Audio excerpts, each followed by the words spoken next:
ಈ ಕಾರ್ಯಕ್ರಮಕ್ಕೆ ಮುಖ್ಯವಾಗಿ ಬರೋದಕ್ಕೆ ಕಾರಣ ಮಳವಳ್ಳಿ ನನಗೆ ಯಾವತ್ತಿದ್ದು ಒಂದು ಎರಡನೇ ಮನೆ ತರ. ಹಾಗಾಗಿ ನಮ್ಮ ಸ್ವಂತ ಊರು ನನಗೆ ತುಂಬಾ ಪ್ರೀತಿಯಿಂದ ಅಷ್ಟೇ ಆನಂದ ಅಷ್ಟೇ ಪ್ರೀತಿಯನ್ನು ತೋರ್ತಕ್ಕಂಥ ಜನ ಮಳವಳ್ಳಿ.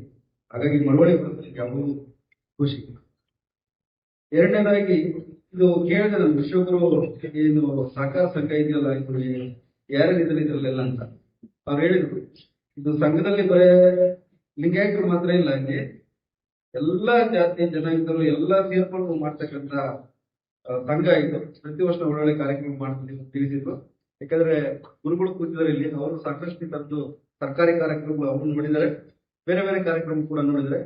ನಾನು ಕೂಡ ಬೆಳಗಾವಿ, ಧಾರವಾಡ, ಬಿಜಾಪುರ ಸೇರಿದಂತೆ ಬಸವಣ್ಣ ಜನ್ಮಸ್ಥಳ ಎಲ್ಲಾ ಕಡೆ ಕೆಲಸ ಮಾಡಿ ಬಂದಿದ್ವಿ. ಬಸವಣ್ಣ ಜಯಂತಿಗಳು ನೂರಾರು ಕಡೆ ಆಗ್ತವೆ, ಎಲ್ಲಾ ಕಡೆ ವಿಶ್ವದಾದ್ಯಂತ ಜಯಂತಿಗಳು ಆಗ್ತವೆ. ಬಟ್ ನನಗೆ ಗೊತ್ತಿರೋ ಹಾಗೆ ಈ ತರದ್ದು ಜಯಂತಿಗಳು ಅಂದ್ರೆ ಯಾರೆಲ್ಲ ನೂರಾರು ಮಹಾತ್ಮ ಜಯಂತಿಗಳು ಮಾಡ್ತೇವೆ, ಅಲ್ಲಿ ಸರ್ಕಾರಿ ಜಯಂತಿಗಳು ಅಂತಂದ್ರು ಆ ಸಮಾಜದ ಅಷ್ಟೇ ಸೇರ್ಕೊಂಡು ಜಯಂತಿ ಮಾಡ್ತಕ್ಕಂಥ ಪರಿಪಾಠ ನಾವೆಲ್ಲ ಗಮನಿಸ್ತಾ ಇದ್ದೀವಿ. ಆದ್ರೆ ಈ ದಿನ ಮಳವಳ್ಳಿಯಲ್ಲಿ ಈ ವಿಶ್ವಗುರು ಸಹಕಾರ ಸಂಘದ ವತಿಯಿಂದ ಏನ್ ಜಯಂತಿ ಆಗ್ತಾ ಇದ್ದು, ಇದು ನಿಜವಾಗಿ ಬಸವಣ್ಣಗೆ ತೃಪ್ತಿ ತರ್ತಕ್ಕಂಥ ಜಯಂತಿ.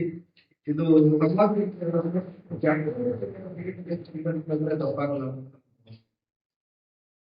ಈಗಾಗಲೇ ಸಾಕಷ್ಟು ವಿಚಾರಗಳನ್ನ ಹಂಚಿಕೊಂಡಿದ್ದಾರೆ. ಮತ್ತೆ ಮುಖ್ಯ ಅತಿಥಿಗಳು ಬೇರೆ ಬೇರೆ ವಿಚಾರಗಳ ಬಗ್ಗೆ ಮಾತಾಡೋದು ಕೂಡ ಇದ್ದಾರೆ, ಹೆಚ್ಚು ಸಮಯ ತೆಗೆದುಕೊಳ್ಳಲ್ಲ.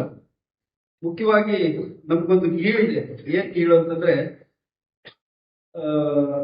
ನಮ್ಮಲ್ಲಿ ಇರ್ತಕ್ಕಂಥದ್ದು ಕನಿಷ್ಠ, ಬೇರೆ ಇರ್ತಕ್ಕಂಥದ್ದು ಶ್ರೇಷ್ಠ ಅಂತ. ಈ ಕೀಳು ವಿಶೇಷವಾಗಿ ಎಲ್ರಿಗೂ ಕೂಡ ಇದೆ, ಅದು ವಿಶೇಷವಾಗಿ ನಮ್ಮಲ್ಲಿ. ಏನಂತಂದ್ರೆ, ನಾವ್ ಯಾವಾಗ್ಲೂ ಹೇಳ್ತೀವಿ, ಇಡೀ ವಿಶ್ವದಲ್ಲಿ ಸಾಮಾಜಿಕ ಕ್ರಾಂತಿ, ಶೈಕ್ಷಣಿಕ ಕ್ರಾಂತಿ, ಯಾವ ಕ್ರಾಂತಿಗಳಾದ್ರೂ ಕೂಡ ನಾವು ಓದಿದ್ದು ಕೂಡ ಅಷ್ಟೇ.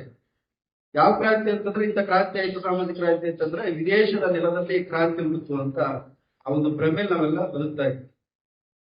ಯಾಕಂದ್ರೆ ಈ ಕಾರ್ಲ್ ಮಾರ್ಕ್ಸ್ ಆಗಿರ್ಬೋದು, ಇವೆಲ್ಲ ಕೂಡ ಶುರುವಾಗಿದ್ದು 17, 18, 19ನೇ ಶತಮಾನದಲ್ಲಿ ಕ್ರಾಂತಿಗಳಾಗಿತ್ತು. ರಷ್ಯಾ ತಗೊಳ್ಳಿ, ನೀವೆಲ್ಲ ಪ್ರಪಂಚದ ಬೇರೆ ಬೇರೆ ಭಾಗಗಳು ತಗೊಂಡ್ರು ಕೂಡ ಯಾವುದೇ ಕೂಡ ಒಂದು ಹೊಸದನ್ನ ಬದಲಾವಣೆಯ ಬಯಸಿದ್ದು ಅಂತಂದ್ರೆ ಇತ್ತೀಚೆಗೆ ಆಗಿದ್ದವೆಲ್ಲ. ಅದನ್ನೆಲ್ಲ ನೋಡಿದಾಗ, ಹೋಲಿಕೆ ಮಾಡಿದಾಗ, ಈಗಲೂ ಕೂಡ ಏನಾದ್ರು ಮಾತಾಡ್ಬೇಕಂತಂದ್ರೆ ಏನಪ್ಪಾ ಹಿಂಗ್ ಮಾತಾಡೋದು, ಏನ್ ಭಾವಿಸ್ತಾರೆ, ಏನ್ ತಿಳ್ಕೊತಾರೆ, ಸಮಾಜ ಏನನ್ನತ್ತೆ, ಮತ್ತೆ ಇನ್ನೊಂದು ಪಂಗಡದವ್ರು ಏನಂತಾರೆ, ಮತ್ತೊಂದೇನು ಇರ್ತಾರೆ, ಈ ತರದ್ದು ಭಯದಲ್ಲಿ ನಾವು ಮಾತಾಡ್ತೀವಿ. ಆದ್ರೆ 12ನೇ ಶತಮಾನದಲ್ಲಿ ಆ ತರದೊಂದು ಕ್ರಾಂತಿ ಇಡೀ ವಿಶ್ವದಲ್ಲೇ ಮೊದಲು ಕ್ರಾಂತಿ ಆಗಿದ್ದು, ಸಾಮಾಜಿಕವಾಗಿ ಆಗಿರ್ಬೋದು, ಆರ್ಥಿಕವಾಗಿ ಆಗಿರ್ಬೋದು, ಶೈಕ್ಷಣಿಕವಾಗಿ ಆಗಿರ್ಬೋದು, ಮತ್ತೆ ಆಧ್ಯಾತ್ಮಿಕವಾಗಿ. ಆಧ್ಯಾತ್ಮ ಅಂತಂದ್ರೆ ಅದೊಂದು ಕೇವಲ ಒಂದು ಧರ್ಮದ ಒಂದು ಯಾವುದೋ ಒಂದು ಜಾತಿಯ ಪರಿಮಿತಿಯಲ್ಲಿ ನಾವು ಅದನ್ನ ಗಮನಿಸ್ತಾ ಇದೀವಿ. ಆದ್ರೆ ಆಧ್ಯಾತ್ಮದ ನಿಟ್ಟಿನಲ್ಲಿ ಕೂಡ ಒಂದು ಹೊಸ ಕ್ರಾಂತಿಯನ್ನ ಸೃಷ್ಟಿ ಮಾಡಿದರು ಜಗಜ್ಯೋತಿ ಬಸವೇಶ್ವರು. ಹಾಗಾಗಿ ಅವರಿಗೆ ಜಗದ ಜ್ಯೋತಿ ಅಂತ ಕರಿತೀವಿ, ವಿಶ್ವದ. ಹಾಗಾಗಿ ನಾವು ಏನಂತಂದ್ರೆ, ನಮ್ಮಲ್ಲಿರ್ತಕ್ಕಂಥದ್ದನ್ನ ಅಲ್ಲದೆ ಬೇರೆದೇ ಶ್ರೇಷ್ಠ ಅಂತಕ್ಕಂಥ ಮನೋಭಾವದಿಂದ ಬೆಳೆದು ನಮ್ಮಲ್ಲಿರ್ತಕ್ಕಂಥ ಸಾಕಷ್ಟು ಮಹಾತ್ಮರು, ಮಹಾನುಭಾವರು ಇಡೀ ವಿಶ್ವಕ್ಕೆ ಅನುಕೂಲ ಆಗ್ತಕ್ಕಂಥ ಉಪದೇಶಗಳನ್ನ ಕೊಟ್ಟಿದ್ದಾರೆ ನಮ್ಗೆ. ಅವನ್ನೆಲ್ಲ ನಾವು ಗಮನಿಸ್ಬೇಕಾಗತ್ತೆ. ಹಾಗಾಗಿ ವಿಶೇಷವಾಗಿ ಇಡೀ ವಿಶ್ವದಲ್ಲಿ ಈ ತರದೊಂದು ಹೊಸ ಕ್ರಾಂತಿಗೆ ಮುನ್ನಡಿ ಬರತಕ್ಕಂಥ ಬಸವಣ್ಣನವರು ಕೇವಲ ನಮ್ಮ ನೆಲಕ್ಕೆ ಮಾತ್ರ ಅಲ್ಲ, ಇಡೀ ವಿಶ್ವಕ್ಕೆ ಅವರು ಪೂಜನೀಯರು. ಹಾಗಾಗಿ ಪ್ರತಿಯೊಬ್ರು ಕೂಡ ಅವ್ರನ್ನ ತಗೋತಾರೆ. ನಮ್ಮಲ್ಲಿರ್ತಕ್ಕಂಥ ಮಹಾತ್ಮರಿಗೆ ಬೇರೆ ನೆಲದಲ್ಲಿ ಬಹಳ ಗೌರವ. ಬಾಬಾ ಸಾಹೇಬ್ ಅಂಬೇಡ್ಕರ್ ಆಗಿರ್ಬೋದು, ಭಗವಾನ್ ಬುದ್ಧ ಆಗಿರ್ಬೋದು, ಬಸವಣ್ಣರಾಗಿರ್ಬೋದು, ಅವರು ಎಲ್ಲಾ ಕಾಲಕ್ಕೂ ಕೂಡ ಸಲ್ತಾರೆ. ಏನ್ ಹೇಳ್ತಾರಲ್ಲ, ವಿಶ್ವ ಇರೋವರು ಕೂಡ ಅವರು ಯಾವತ್ತೂ ಕೂಡ ಜೀವಂತವಾಗಿ ನಮ್ಮೊಟ್ಟಿಗೆ ನಿಮ್ಮೊಟ್ಟಿಗೆ ಇರ್ತಾರೆ. ಅವರ ಆಲೋಚನೆಯ, ಅವರ ವಚನಗಳ ಮೂಲಕ ಅವರು ಜನರಿಗೆ ಸಾರ್ವಜನಿಕ ಸಂದೇಶ ಕೊಟ್ಟರು, ಅವನ್ನ ಓದಿಕೊಂಡು ಸರಿಯಾದ ರೀತಿಯಲ್ಲಿ ನಡೆಯಬೇಕಾಗಿರ್ತಕ್ಕಂಥ ನಾವೆಲ್ಲರೂ ಕೂಡ ಕರ್ತವ್ಯ ಆಗಿದೆ. ಹಾಗಾಗಿ ವಿಶೇಷವಾಗಿ ಈಗೇನ್ ಮಹಾಮನೆ ಅಂತ ಏನ್ ಕರಿತೀವಿ, ಅನುಭವ ಅಂತ ಕರಿತೀವಿ, ಅದು ಪ್ರತಿಯೊಂದಕ್ಕೂ ಕೂಡ ಅದು ನಿದರ್ಶನವಾಗಿ ನಮ್ಮಲ್ಲಿ ಬಂದಿದೆ. ಈಗ ಅಕ್ಕಮಹಾದೇವಿ ಆಗಿರ್ಬೋದು, ಈಗ ನೋಡಿ ಅವೆಲ್ಲನೂ ಕೂಡ ಆಯ್ಕೆ ಮಾರಯ್ಯ ತುಂಬಾ ಸಾಕಷ್ಟು ವಚನಕಾರರನ್ನ ಉದಾಹರಣೆ ಕೊಟ್ಕೊಂಡು ಹೇಳಿದ್ರು. ಅವರೆಲ್ಲರೂ ಕೂಡ ಶ್ರಮಿಕರು, ನೆಲಮೂಲ ಸಂಸ್ಕೃತಿಯಿಂದ ಬಂದಿರ್ತಕ್ಕಂಥವ್ರು.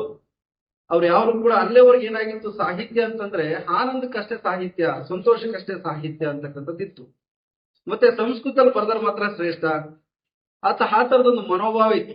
ಅಚ್ಚಗನ್ನಡದಲ್ಲಿ ಜನರಲ್ಲಿರ್ತಕ್ಕಂಥದ್ದರ ಸಮಸ್ಯೆಗಳು ಇಟ್ಕೊಂಡ್ರು, ಜನರಿಗೆ ಬೇಕಾಗಿರ್ತಕ್ಕಂಥ ಇಟ್ಕೊಂಡು ತುಂಬಾ ಸಾಹಿತ್ಯ ಸೃಷ್ಟಿಯಾಗಿದ್ದ ನಮಗೆ ವಚನ ಸಾಹಿತ್ಯ. ಹಂಗಾಗಿ ವಚನ ಸಾಹಿತ್ಯ ಅಂತಂದ್ರೆ ಕೇವಲ ಒಬ್ಬ ವ್ಯಕ್ತಿ, ಒಂದು ಪರಂಪರೆ ಅಲ್ಲ, ಇಡೀ ಅವರ ಶ್ರಮಿಕರಾಗಿರ್ಬೋದು, ಕೂಲಿ ಕಾರ್ಮಿಕರಾಗಿರ್ಬೋದು, ಲಿಂಗ ಭೇದ ಇಲ್ಲದೆ ಇರ್ತಕ್ಕಂಥದ್ದು ಎಲ್ಲವನ್ನ ನೋಡ್ತಕ್ಕಂಥದ್ದು ನಮಗೆ ಸಿಗೋದು ಇಡೀ ಕನ್ನಡ ಸಾಹಿತ್ಯದಲ್ಲಿ ವಚನ ಸಾಹಿತ್ಯ ಮಾತ್ರ. ಬೇರೆ ಎಲ್ಲೂ ಕೂಡ ಸಾಧ್ಯವಾಗಲಿ. ನಿಮ್ ಕಡೆ ಜೈನ ಸಾಹಿತ್ಯ ತಗೊಳ್ಳಿ, ಹಳೆ ಕನ್ನಡದ ಸಾಹಿತ್ಯ ತಗೊಳ್ಳಿ, ಈ ಕಡೆ ವೈದಿಕ ಸಾಹಿತ್ಯಗಳು ತಗೊಳ್ಳಿ, ಈ ಕಡೆ ಕೀರ್ತನೆಗಳು ತಗೊಳ್ಳಿ, ಇದನ್ನೆಲ್ಲ ಹೊರತುಪಡಿಸಾಗಿ ಅಷ್ಟೊಂದು ನಮ್ಮೊಟ್ಟಿಗೆ ಯಾಕಿದೆ, ಅಷ್ಟೊಂದು ಯಾಕೆ ನಮಗೆ ಆ ಗಟ್ಟಿತನ ಕಾಣುತ್ತೆ ಅಂತಂದ್ರೆ ಅದರಲ್ಲಿ ಭೇದ ಭಾವ ಇಲ್ಲ, ಮೇಲು ಕೀಳು ಇಲ್ಲ, ಶ್ರೇಷ್ಠ ಕನಿಷ್ಠ ಅಂತ ಪದ್ಧತಿಗಳಿಲ್ಲ. ಆ ಮೌಢ್ಯಗಳಿಂದ ಹೊರಬಂದು ಎಲ್ಲರೂ ಕೂಡ ಈಗಾಗಲೇ ಹೇಳಿದ್ರು, ಎಲ್ಲರಲ್ಲೂ ಕೂಡ ಜೀವ ಇರ್ತಕ್ಕಂಥ ಪ್ರತಿಯೊಂದು ಜೀವಪರವಾದ ನಿಲುವನ್ನು ಹೊಂದಿರತಕ್ಕಂತ ಸಾಹಿತ್ಯ ಅಂದ್ರೆ ವಚನ ಸಾಹಿತ್ಯ. ಹಾಗಾಗಿ ನಾನು ಕೂಡ ಒಬ್ಬ ಸಾಹಿತ್ಯದ ವಿದ್ಯಾರ್ಥಿ ಆಗ್ಬಿಟ್ಟು ನನಗೆ ವಚನಗಳು ದಿನನಿತ್ಯದ ವಚನ ಅಂತಂದ್ರೆ ಯಾವುದೋ ಒಂದ್ಸರಿ ಬೇಕಾಗಿಲ್ಲ, ಪ್ರತಿದಿನ ಪ್ರತಿ ಕ್ಷಣಕ್ಕೂ ಕೂಡ ನಾವು ಅದರಿಂದ ಕಲಿತಕ್ಕಂತ ಹೊಸ ಹೊಸ ಪಾಠಗಳನ್ನ ಕಲಿಬಹುದು ನಾವು. ಮುಖ್ಯವಾಗಿ ವಚನ ಸಾಹಿತ್ಯದ ಅದ್ರ ಬಸವಣ್ಣವ್ರ ಬಗ್ಗೆ ಅಂದ್ರೆ ಎರಡು ವಚನಕಾರರ ಬಗ್ಗೆ ಅಂದ್ರೆ ಎರಡು ಮಾತನ್ನ ಹೇಳ್ಬೋದು. ಏನಂದ್ರೆ ಒಂದು ಮುಖ್ಯವಾಗಿ ಕಾಯ ಮತ್ತು ಕಾಯಕ ಎರಡು ವಿಚಾರಗಳನ್ನ ಅವರು ಮುನ್ನೆಲೆಗೆ ತಂದ್ರು. ಅಲ್ಲೇವರೆಗೂ ಯಾರು ಹೇಳಿರ್ಲಿಲ್ಲ ನಮ್ಗೆಲ್ಲ, ಯಾಕಂದ್ರೆ ಎಲ್ಲ ಭ್ರಮೆಲೆ ನಾವು ಬದುಕ್ತೀವಿ, ಈಗಲೂ ಕೂಡ ಭ್ರಮೆಲೆ ಬದುಕ್ತಿದ್ವಿ. ಆ ಸ್ವರ್ಗ ನರಕ ಅದ ವಚನ ಸಾಹಿತ್ಯ 12 ಶತಮಾನದಲ್ಲಿ ಅದರಿಂದ ಒಡೆದು ಬಿಟ್ಟು ಸ್ವರ್ಗ ಅಂದ್ರೇನು, ನರಕ ಅಂದ್ರೇನು ಅಂತಂದ್ರೆ ಹೊಸ ಒಂದು ಪರಿಭಾಷೆಯನ್ನು ನಮ್ಗೆ ಅವ್ರು ತಂದುಕೊಟ್ರು. ಕಾಯ ಅಂತಂದ್ರೆ ಬಸವಣ್ಣನವರು ಹೇಳ್ತಾರೆ, ಅದು ಕಾಲೇ ಕಂಬ ದೇಹವೇ ದೇಗುಲ ಶಿರವೇ ಉನ್ನ ಕಳಿಸುವಯ್ಯ ಅಂತ. ಅಂದ್ರೆ ದೇವರಿಗೆ ಅಂದ್ರೆ ದೇವಸ್ಥಾನಕ್ಕೆ ಹೋಗಿ ಪೂಜೆ ಮಾಡ್ಬೇಕಂತಿಲ್ಲ, ನಮ್ ದೇಹವೇ ದೇಗುಲ ಅಂತ ಹೇಳ್ತಾರೆ. ಹಾಗಾಗಿ ಮತ್ತೆ ಹಾಯ್ದಕ್ಕಿ ಮಾರೆ ಅಂತ ಬಂದ್ರೆ ಕಾಯಕವೇ ಕೈಲಾಸ ಅಂತಕ್ಕಂಥದ್ದು ಬಹಳ ವಿವರವಾಗಿ ಹೇಳ್ತಾರೆ. ನೀನೇನಾದ್ರು ಕಾಯಕದಲ್ಲಿ ತೊಡಗಿ ಇದ್ರೆ ಶಿವ ಬಂದ್ರೆ ನೀನು ಅದ್ರ ಬಗ್ಗೆ ಗಮನ ಹರಿಸ್ಬೇಡ, ನೀನ್ ಬೇರೆ ಯಾರು ಬಂದ್ರು ನೋಡ್ಬೇಡ, ಮೊದಲು ನಿನ್ ಕಾಯಕ ಮುಖ್ಯ ಅಂತ.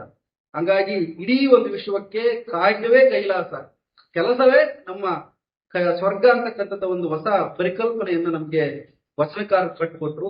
ಹಾಗಾಗಿ ವಚನ ಇನ್ನು ಬಸವಣ್ಣವ್ರು ಹೇಳಿದ್ರು, ಈಗ ಭಾರತವೆಲ್ಲ ಸುತ್ತಾಡಿ ಬಂತು ಬೆಳಕು ಅಂತ ನಮ್ಮೇನು ಉಪನ್ಯಾಸಕರು ಹೇಳಿದ್ರಲ್ಲ, ಇಡೀ ಭಾರತ ಮಾತ್ರ ಸುತ್ತಾಡಲ್ಲ, ಇಡೀ ವಿಶ್ವವನ್ನ ಸುತ್ತಾಡುತ್ತೆ.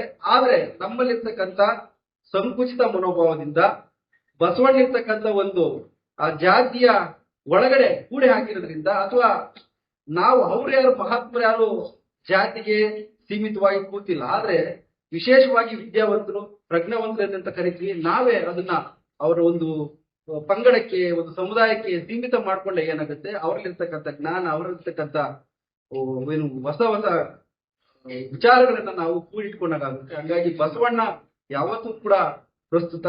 ಹಾಗಾಗಿ ಕನ್ನಡ ಸಾಹಿತ್ಯದಲ್ಲಿ ಅಂತಂದ್ರೆ ನಾವು ಹಿಂದೆ ತಗೊಳ್ಳಿ ಬಸವಣ್ಣ ಆದ್ಮೇಲೆ ಬಂದಿರ್ತಕ್ಕಂಥ ಇತ್ತೀಚೆಗೆ ದಲಿತ ಬಂಡಾಯ ಸಾಹಿತ್ಯವೆಲ್ಲ ಬಂತು. ಪ್ರತಿ ಸಾಹಿತ್ಯ ಯಾವ್ದಾದ್ರು ಸಾಮಾಜಿಕವಾಗಿ ಏನಾದ್ರು ಮಾತಾಡ್ಬೇಕಂತಂದ್ರೆ, ಯಾವ್ದಾದ್ರು ಒಂದು ಹೋರಾಟ ಮಾಡ್ಬೇಕಂತಂದ್ರೆ ಏನ್ ಅದಕ್ಕೆಲ್ಲ ಸ್ಫೂರ್ತಿ ಅಂತಂದ್ರೆ ಏನ್ ಇತ್ತೀಚಿನ ಸ್ತ್ರೀವಾದ ಆಗಿರ್ಬೋದು, ಬಂಡಾಯ ಆಗಿರ್ಬೋದು, ಇದು ದಲಿತ ಸಾಹಿತ್ಯ ಆಗಿರ್ಬೋದು, ಎಲ್ಲದಕ್ಕೂ ಮೂಲ ಪ್ರೇರಣೆ ಅಂತಂದ್ರೆ ನಮ್ಮ ಜಗಜ್ಯೋತಿ ಬಸವಣ್ಣನವರು. ಹಾಗಾಗಿ ಮುಖ್ಯವಾಗಿ ಇದನ್ನ ಅರ್ಥಪೂರ್ಣವಾಗಿ ಆಚರಿಸತಕ್ಕಂತ ನಿಟ್ಟಿನಲ್ಲಿ ನೀವೆಲ್ಲರೂ ಕೂಡ ಸಹಕಾರ ಸಂಘದ ವತಿಯಿಂದ ನೀವೆಲ್ಲ ಒಳ್ಳೆ ಕೆಲಸ ಕಾರ್ಯಗಳನ್ನು ಮಾಡ್ತಾ ಇದ್ರಿ. ಹಾಗಾಗಿ ಈ ಸಂದರ್ಭದಲ್ಲಿ ಅವ್ರಿಗೆಲ್ಲರೂ ಕೂಡ ಶುಭವನ್ನ ಕೋರ್ತಾ ಇದ್ದೀನಿ. ವಿಶೇಷವಾಗಿ ಪ್ರತಿಭಾನ್ವಿತರಿಗೆ ಇಲ್ಲಿ ನೀವು ಅವರಿಗೆ ಸನ್ಮಾನ ಮಾಡ್ತಾ ಇದ್ರಿ. ಹಾಗಾಗಿ ಬೆಳಕವಾಡಿ ಅವರು ಮಾಲವರು ಅವರು MA PhD ತಗೊಂಡಿದ್ರು, ಡಾಕ್ಟರೇಟ್ ಅವ್ರಿಗೆ ಮಾಡ್ತಿದ್ರಿ. ಮತ್ತೆ ಮಳವಳ್ಳಿ ಮಹಾದೇವ ಸ್ವಾಮಿ ಅವರು ಇಡೀ ನಮ್ಮ ಅದೇನೇ ಹಿತ್ತಲಗಿಡ ಮದ್ದಲ್ಲ ಅಂತ ನಂಗೆ ಅವ್ರು ಇಡೀ ನಾಡಿನಾದ್ಯಂತ ಹೋಗಿ ವಿಶ್ವದಾದ್ಯಂತ ಬೇರೆ ಬೇರೆ ದೇಶಗಳು ಕೂಡ ಅವರು ಅವರ ಗಾಯನವನ್ನ ಪ್ರಸ್ತುತಪಡಿಸಿ ಬರ್ತಾ ಇದ್ರೆ. ಅಂತ ಮಳವಳ್ಳಿ ಅಂತಂದ್ರೆ ಈ ಕಡೆ ಭಾಗದ ವಿಶೇಷವಾಗಿ ಮಂಡ್ಯ ಜಿಲ್ಲೆ ಅಂತಂದ್ರೆ ಆ ಒಂದು ಸಾಂಸ್ಕೃತಿಕವಾಗಿ ಮತ್ತೆ ತುಂಬಾ ಅದ್ಭುತವಾದಂತಹ ಕಲೆಗಳನ್ನ ಹೊಂದಿರ್ತಕ್ಕಂಥ ನಾಡು. ಹಾಗಾಗಿ ಇಲ್ಲಿನ ಏನು ಜನರಲ್ಲಿರ್ತಕ್ಕಂಥ ಒಂದು ಸ್ನೇಹ ಕೊರತೆ ಮತ್ತೆ ಸಾಂಸ್ಕೃತಿಕ ಏನು ಮನೋಭಾವ ಇದೆ, ಸಾಕಷ್ಟು ವಿಚಾರಗಳಲ್ಲಿ ಅವ್ರನ್ನ ನಾವು ಖಂಡಿತವಾಗ್ಲೂ ಗೌರವಿಸಬೇಕು. ಹಾಗಾಗಿ ಇದೊಂದು ವೇದಿಕೆ ಮೂಲಕ ಮತ್ತೆ ನನ್ನ ಹಳೆಯ ನೆನಪುಗಳಿಗೆ ನೆನಪು ಮಾಡ್ಕೊಳ್ಳೋದಕ್ಕೆ ಅವಕಾಶ ಮಾಡಿಕೊಟ್ಟು ಮತ್ತೆ ಈ ಕಾರ್ಯಕ್ರಮದಲ್ಲಿ ಉದ್ಘಾಟಕರಾಗಿ ಕರೆದಿದ್ದಕ್ಕೆ ವಿಶೇಷವಾಗಿ ಈ ವಿಶ್ವಗುರು ಕೋಆಪರೇಟಿವ್ ಸೊಸೈಟಿಯ ಅಧ್ಯಕ್ಷರು ಹಾಗೆ ಎಲ್ಲ ಆಡಳಿತ ಮಂಡಳಿ ಸದಸ್ಯರಿಗೆ ನಾನು ವಿಶೇಷವಾಗಿ ಧನ್ಯವಾದ ತಿಳಿಸ್ತಾ, ಇನ್ನು ಸಮಯ ಇದೆ, ನೀವು ಅತಿಥಿಗಳು ಮಾತಾಡಿದ್ದಾರೆ, ಪ್ರತಿಭಾ ಪುರಸ್ಕಾರ ಇದೆ, ನಾವೆಲ್ಲರೂ ಕೂಡ ಕಾರ್ಯಕ್ರಮದ ಬೆಂಬಲಿಸಬೇಕಂತ ಕೇಳ್ತಾ ಇಷ್ಟೊತ್ತು ಮಾತಾಡೋದಕ್ಕೆ ಅವಕಾಶ ಮಾಡಿಕೊಟ್ಟಂತ ಎಲ್ಲರೂ ಕೂಡ ಒತ್ತಿ ವೇದಿಕೆ ಮೇಲೆ ಎಲ್ಲ ಗಣ್ಯ ವ್ಯಕ್ತಿಗಳು ಗುರುತಿಸಿ ನಾನು ಮಾತನಾಡ್ತೀನಿ.